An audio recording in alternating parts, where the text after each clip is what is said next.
Good morning.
First day back to work.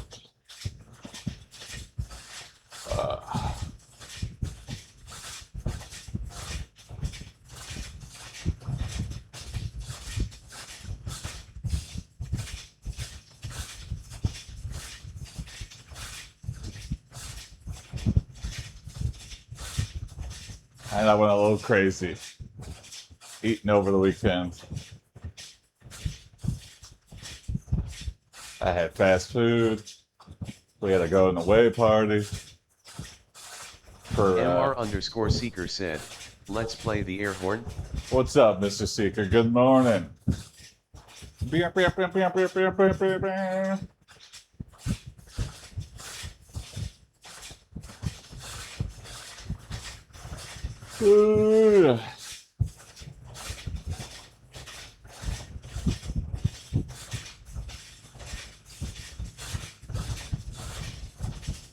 Despite being tired, still woke up before the alarm.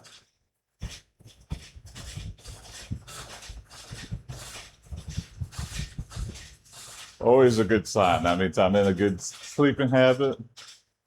Got a good wake up time. Got a good go to bed time.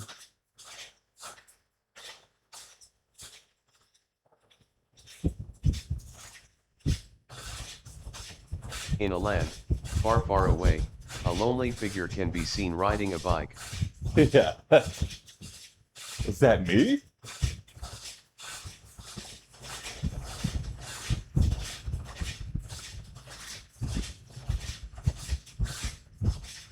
Ugh.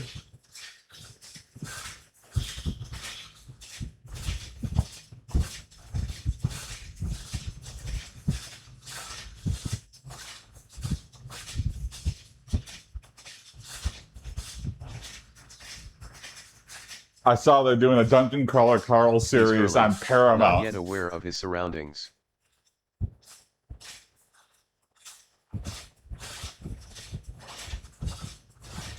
Or Peacock. What did I say? Paramount? Peacock Plus. Now I'm really worried. Now I'm like, oh no, they're just gonna fart it out. I mean, good on him. He made a TV deal for a popular series. Maybe don't go with the first person to make an offer. Suddenly he speeds up, like he knows the ambush was coming all along.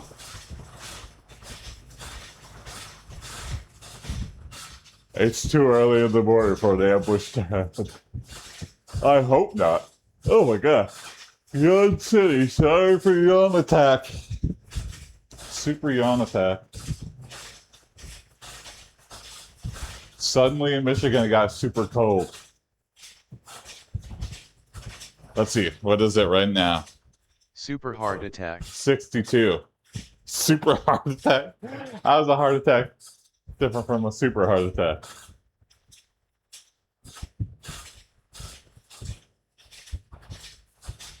Does heart attack happen from a blockage So super hard attack is like every entry point into the A heart super is one blocked. strikes fear in its enemies. Oh, there you go. Yeah. A super hard attack is contagious. So, Bulkbogan official said, "Hey Jason, have you seen Possibly in Michigan?" what's up, Bulk Bogan? Have you seen Possibly in Michigan? No, I don't think so. What is that?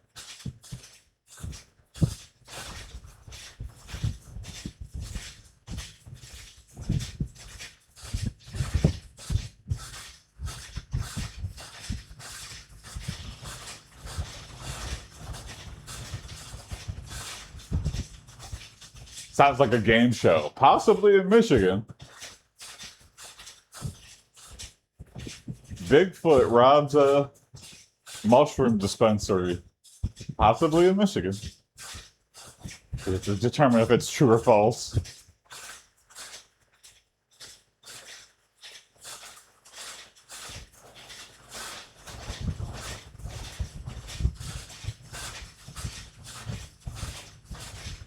Possibly in Michigan, a tumbleweed causes a car accident.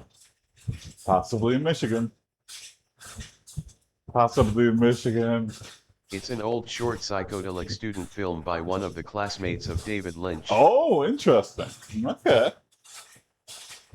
That sounds right up my alley.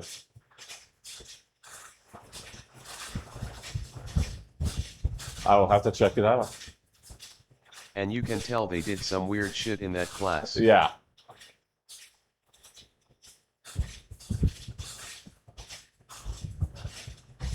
David Lynch always talking about dreams.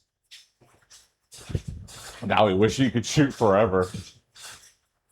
It's like, okay.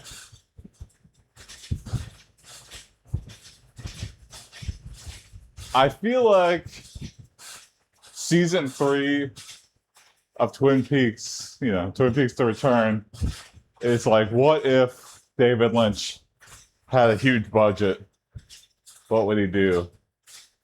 And they gave him a lot of time, but he had to fight for the time. But they still gave it to him. And you know what? I don't know. I guess it kind of worked out. There's so many things of Twin Peaks: The Return that are stuck in my mind. David Lynch is one of those directors I have immense respect for, yet I haven't seen any of his movies or shows. Oh, man. It's one of those ones where you go see it and be like, okay, I didn't understand anything in that. But then it'll be stuck in your brain. And months later, Same years with later. John Waters. Oh, man. Yeah, John Waters is really good, too. Just watch anything with Divine.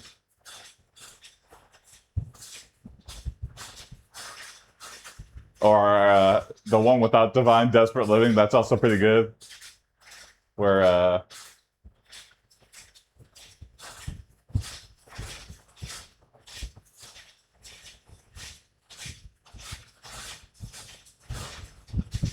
let's see.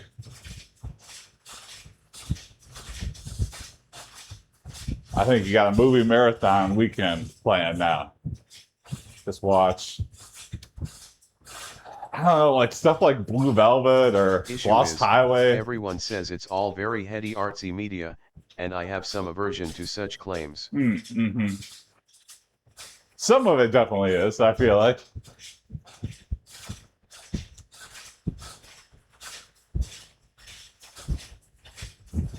David Lynch for sure has some that where it's like, I never want to watch another one of those again.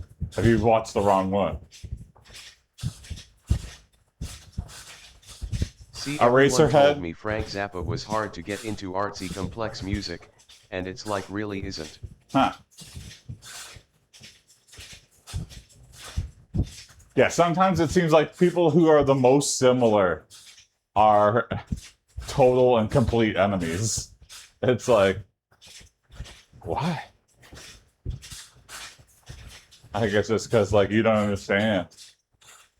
or you do understand, but you're like, this isn't my way of doing it. I don't know. Who knows?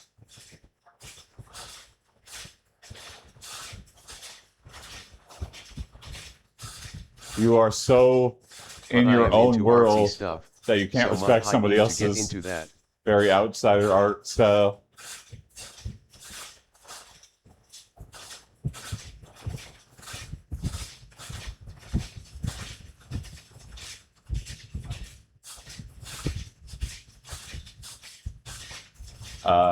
The one with Tracy Ullman, or a Dirty Shame or something. That's a funny one.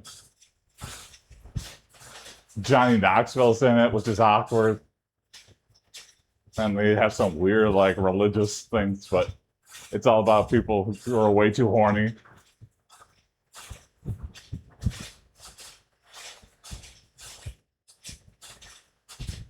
I mean, Pink Flamingo, classic. I mean, there is the one scene. It's been so long, so spoiler alert. But, you know, Divine's trying to be the filthiest person alive. And I think they revealed that was actually a real thing. Oh boy. I know what happens. Eating a dog turd. That came out of nowhere. It was so unnecessary. You could have said she did dirty things by doing other things. It was kind of that like, well, no one's watching my other stuff, so I got to do something really shocking. And you know what? It probably got the movie out to more people than had it not happened. But totally unnecessary scene. Totally unnecessary for Divine, who would become a superstar. The things I do for fame did not need to happen. But maybe it did need to happen. Who am I to say? Like, look at every super famous person you know. They had to go through the shock and awe. Even Oprah, the super, possibly the most famous woman Just on this the week planet. I wanted to get into Werner Herzog documentaries, but the power was out. Okay.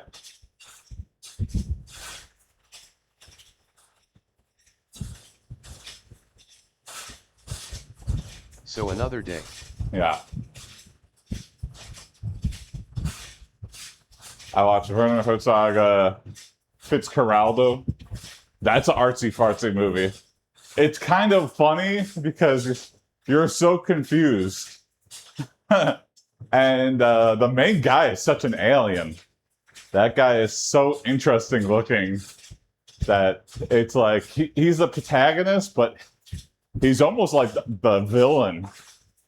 Just megalomaniac. He thinks this remote village needs an opera house.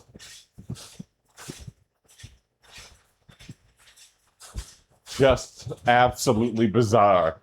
And then for some reason, I'm just too afraid that it's not gonna do anything to me, and I'll be more confused on what the hype is. yeah, maybe. It depends on which one you start with. I'm trying to think of a good one.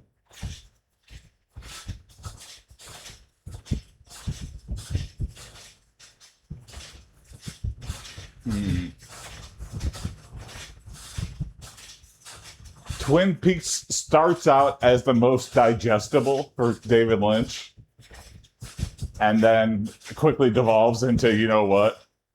I mean, season 2, they really start to lose it, and then halfway through season 2, David Lynch comes back and then just goes full tilt crazy. And that's what everyone says. Whoa, that's an odd show. But season And 1, I Twin would Peaks say, is is like what, 12 to 20 hours total? That's yeah, a commitment. that is true. Watch the first episode. I think a lot of these you just need to watch the first thing or something, you know, and then be like, if it is for you, you'll naturally start watching more, and if it's not, put it on the back burner, try something else.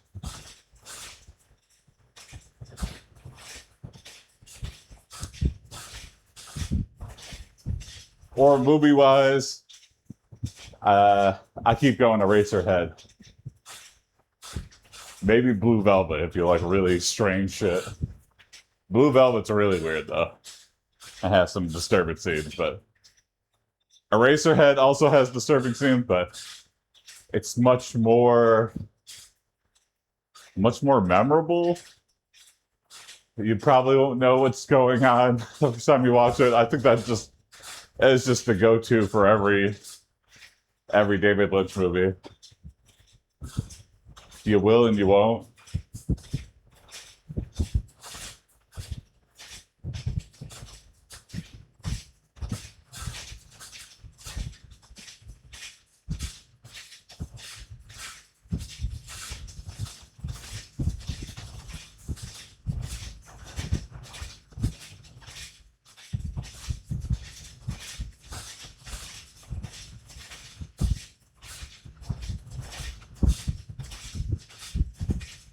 John Waters.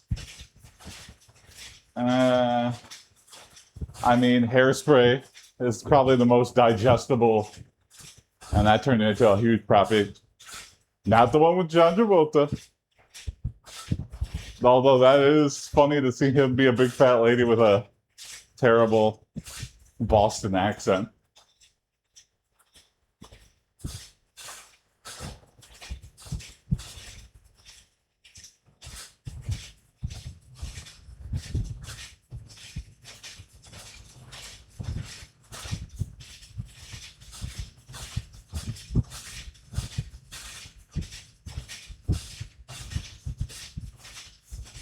Pink Flamingo is the most divine, or multiple murderers, multiple maniacs.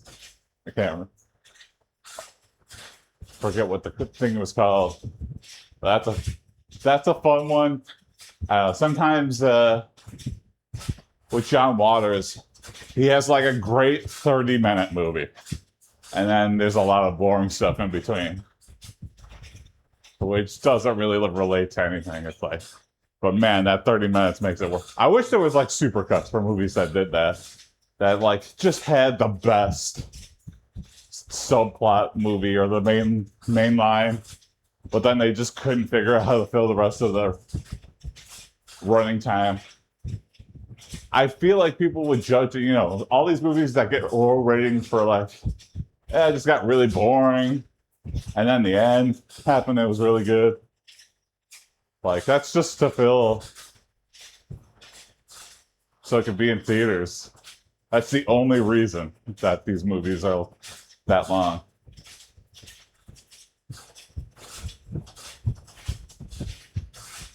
We need a team of editors to go out there, find these movies that have like, it's good all the way through 15, 20 minutes, half hours, stretches, and just cut out all the fat. It might not make sense.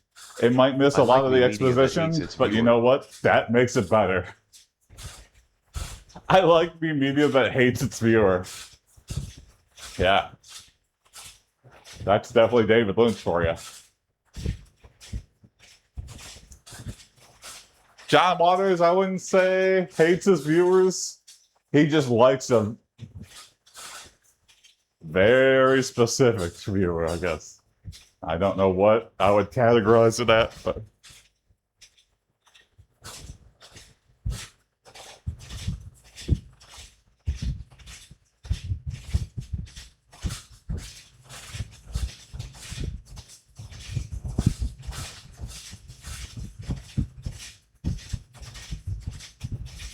me and Ellen are always on the hunt for new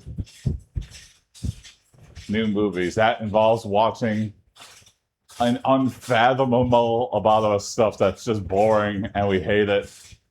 But you know what? It's like gold prospecting, you gotta go through a lot of stuff. You have to do a lot of effort to look for that nugget of gold, and that'll all make it all worth it. It's like, why am I even doing this? This is the worst thing anyone could do in their life. And then you find that golden nugget and you're like, I'm going to watch this for the rest of my life. I'm going to quote this. I'm going to remember how bizarre it was.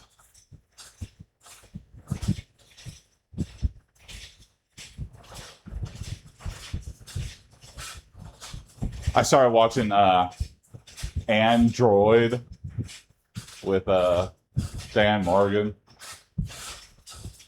the Kunk on Earth lady. I did not like Kunk on Earth whatsoever. I haven't even seen a full episode. I was just like, I just can't.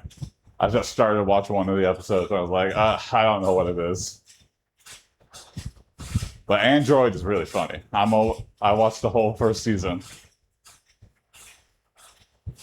I steamrolled through that this weekend. If you want a good bad movie recommendation that hasn't been on most Beam Boya related channels, check out Future Cops. Okay. Is that the one with David Carradine and the Power Glove thing?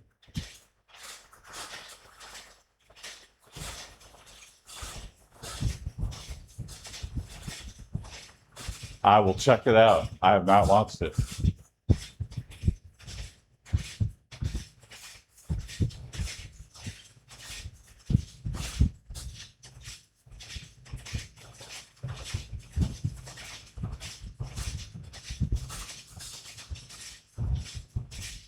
And sometimes it's hard to watch a good movie. Like, I'll dip my toes in the Criterion Collection every once in a while. But I do recognize that's a lot of those are the No, it's artsy-fartsy. Hong Kong bizarre comedy featuring bootleg Street Fighter characters and Goku from Dragon Balls. Oh, that sounds amazing. Oh, that's awesome.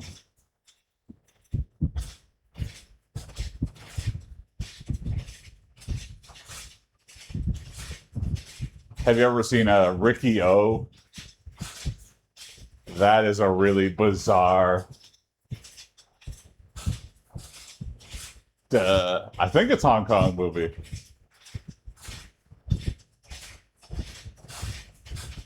But there's a giant industrial-sized meat grinder, and so the last fight, you know, someone's getting kicked into the meat grinder. But you see it at the beginning of the movie, and then you see it at the end, and you're like, oh man, here it comes.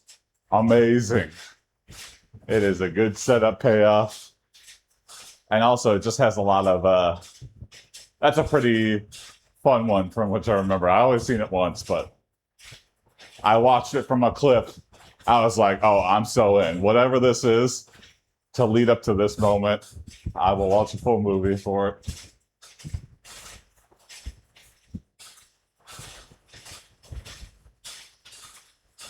Kung Fu Hustle. I rewatch that every couple of years. It's one of my favorite. It's just such a good ode to that era of movies.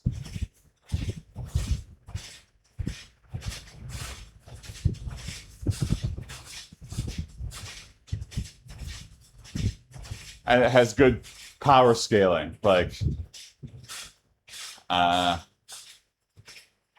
with like One Piece and Dragon Ball Kung Z. Fu Hustle is pure cinema and double so if you know what it references. Yeah.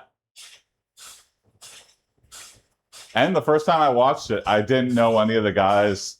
He basically gets all the legends of like Kung Fu films and puts them in one movie. So like everybody. Like it's a genuine love letter to Kung Fu movies. Yeah.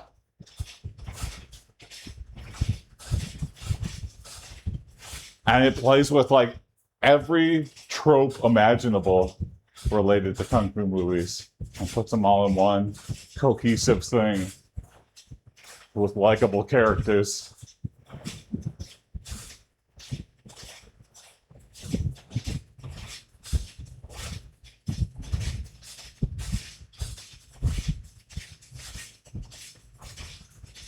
I watched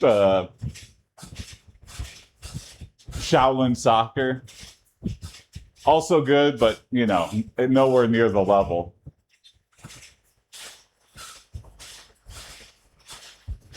Shaolin monks playing professional soccer.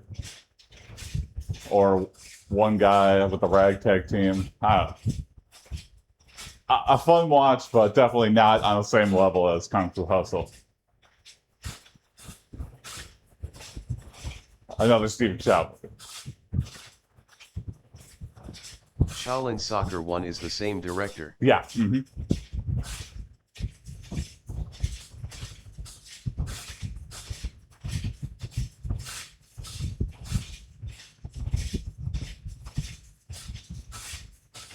Still really good relative to other.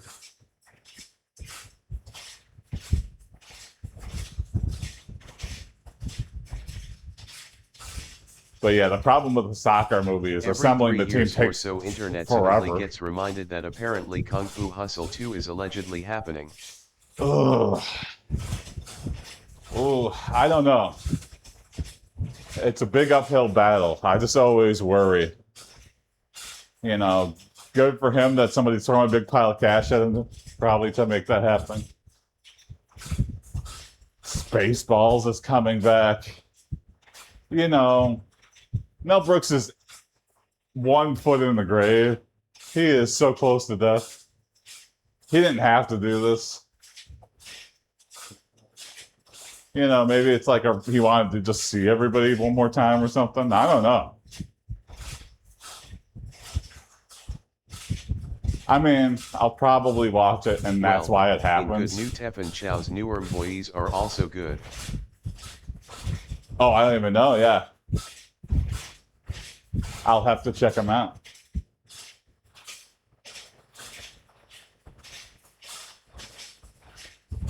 What else? The Raid. Someone told me about The Raid, and I watched The Raid and The Raid 2. And it's supposed to be like a spiritual sequel with new setting and cast. Okay.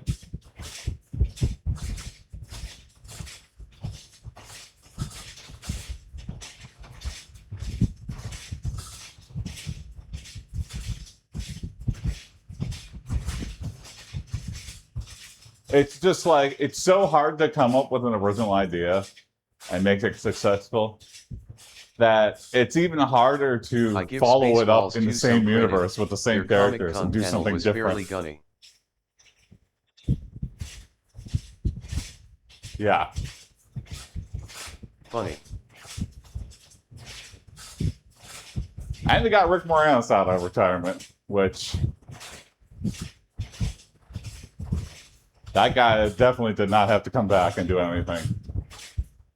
So maybe the same for Rick Moranis. He's just like, yeah, my kids are grown up now. I left the life. I get it though. He was on top of the world, and then he just totally left. You know, he couldn't deal with the bullshit no more, and he just wanted to raise his kids. He didn't have to work another day in his life. Good for him. You know, for other people, it's like, what if I really wasn't on top? Maybe I'll give it a second shot. But for him, he was like, comes in, starring in movies left and right. It's like Brandon Fraser coming back. Nice to see there's some justice in Hollywood. Yeah, yeah. And it kind of feels bad, you know. Because it's like, yeah.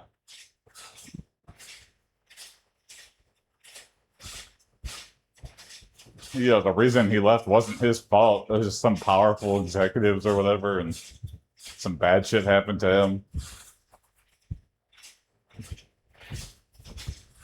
Like, he called somebody out, and then he got canceled, and he only came back because he did a really good movie part with The Whale.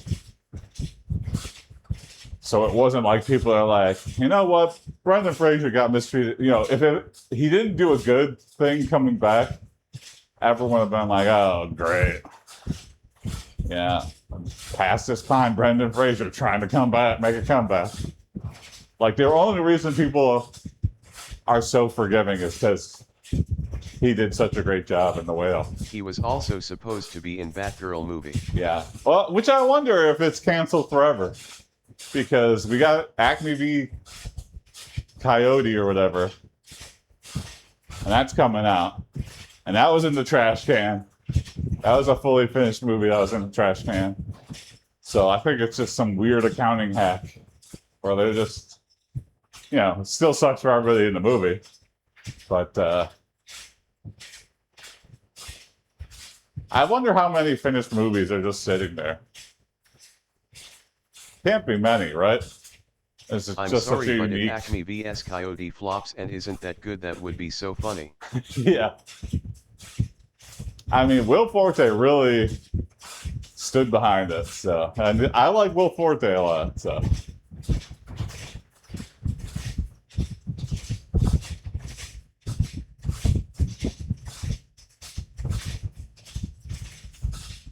And they've done good stuff, you know. Looney Tunes with the day the Earth Like, I blew think up. most people stand behind it because it was canned. Oh yeah, it's easy to stand on a soapbox when the thing you worked on is just like, oh yeah, this is the best thing I ever made. You're never gonna be able to see it. It was the best movie ever made. But you can't see it, so oh well. Easy to put yourself on a pedestal when you're like, oh man, I saw the final edit. Pure cinema. I can't Which I refute it guess is because you fair. were the only one to watch It's it. rather to have bad media than no media. Yeah, that's true. That's true.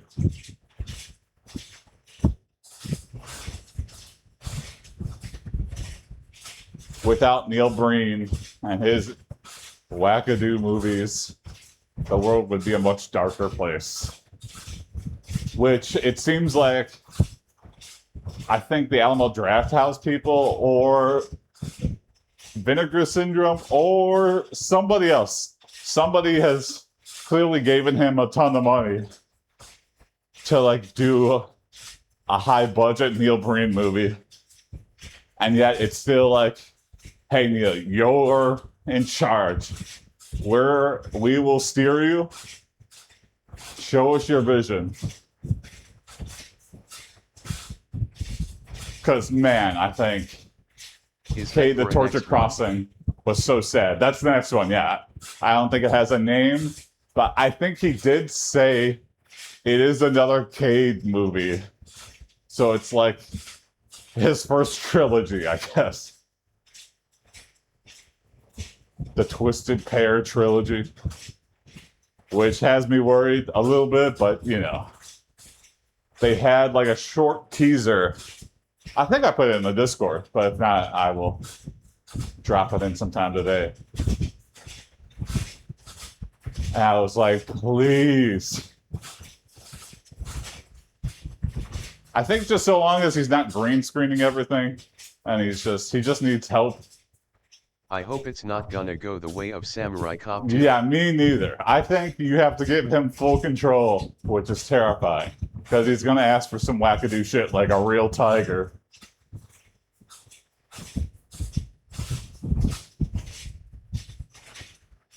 You have to be like, I'm going to set a budget aside for this guy. It's going to be large. He's going to spend it on weird stuff. I just have to allow the process to go. He's going to have some weird demands. I just have to realize that hopefully he's not taking me for a ride and is actually wants to make the movie. And I think of all people in the world, you know, Neil Breen is still the delusional mind where he wants his swan song.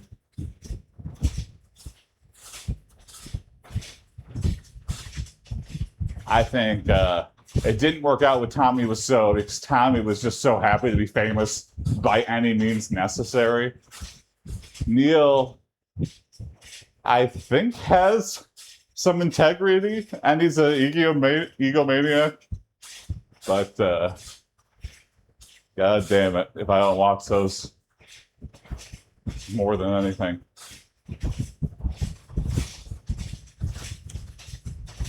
Back in the Middle Ages, art was mostly supported by wealthy patrons, just giving artists money to do shit. Yeah. If I ever get rich, you know, all of the money, We need more of that. I'm just going to put it all in a fund and be like, $1 million for a movie. Boom. Send me your scripts. I want the wackiest shit imaginable. I don't want no boring art project. Send me your craziest shit. and I will fucking make them all. Have like a small, because I also feel like you need a crew that's good at like, you need like a good producer keeping an eye on people. You can't just give money out willy-nilly, because then people will just mismanage the hell out of it. You need someone holding the reins to make sure it's not complete dog shit. And even then, it'll probably be mostly dog shit. So I feel like if I do that enough times with my millions, I will find that diamond in the rough. That like new Friday the 13th franchise, that new, so many movies started out as just low budget. Like for example, Taking Leica chances. Studio, they bleed money on all projects keeping stop motion alive. Yeah. I like me a good play. So I don't know why, it's just so alien to look at a claymation movie. That it's so fun.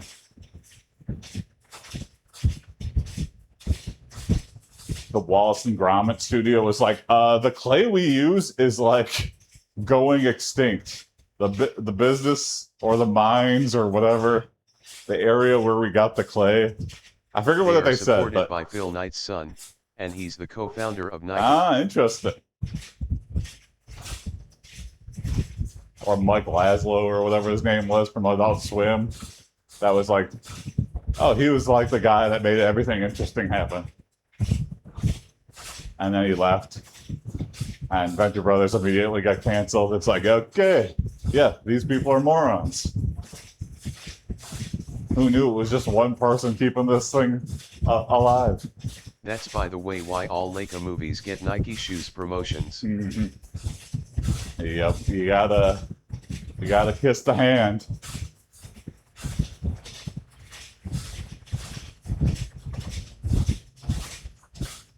Don't bite the hand that feeds you. Whatever. If it allows something wacky to be made, good on that.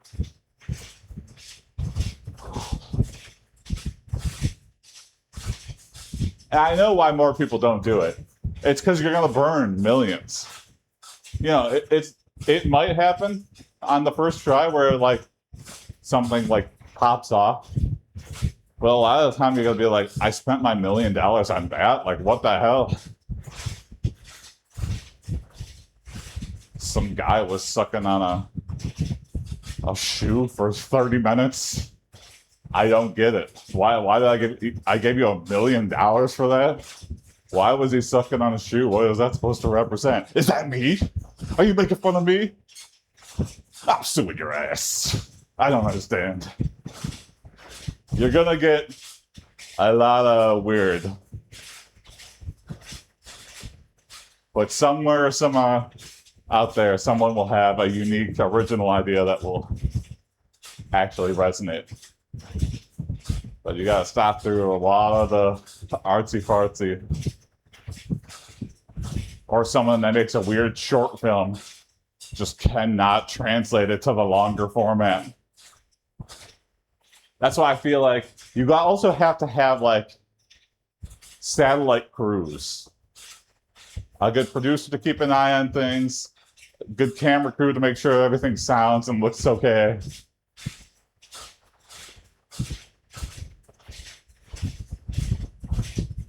Maybe like 15, 20 people. It doesn't got to look AAA style, but it's got to look good enough. Then all of those people need to work well together. And they need to stay out of the guy's way. Yeah, the whole process of making a movie makes a movie impossible too. Like you might have a perfect merging of forces, but they might just not get along. They might just hate each other's guts. And that like stops production. And so who knows how many movies we could have got that way too. By just like some people that just couldn't get along. I'm leaving. I have never worked with someone so unprofessional. All right. Stretch it out. Get ready for first day back to work. I've already had... There's a Soviet cartoonist that is still making his last cartoon since 1981. All by himself. Ah, interesting. What's his name?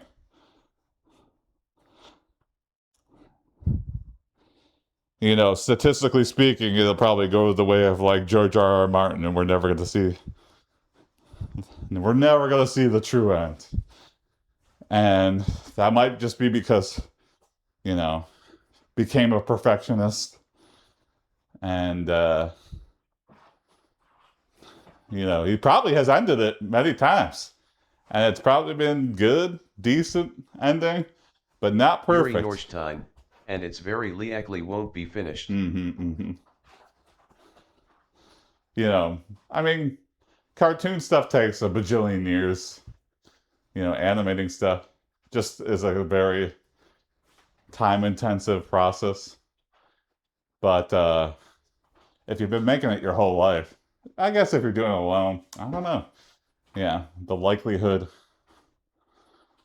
that you'll finish isn't because it takes a long time to do. It's because you have become a perfectionist, and you know, like, you haven't come up with something in a long time, so you're like, this is what I'll be known for.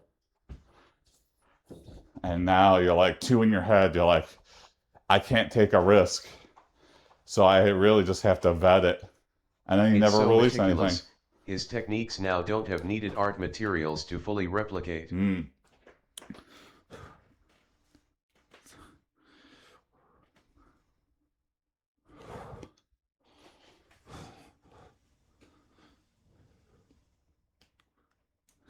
Or is he just saying that so he's like, you know, no one else can do this. Only I can. Control freak, kinda.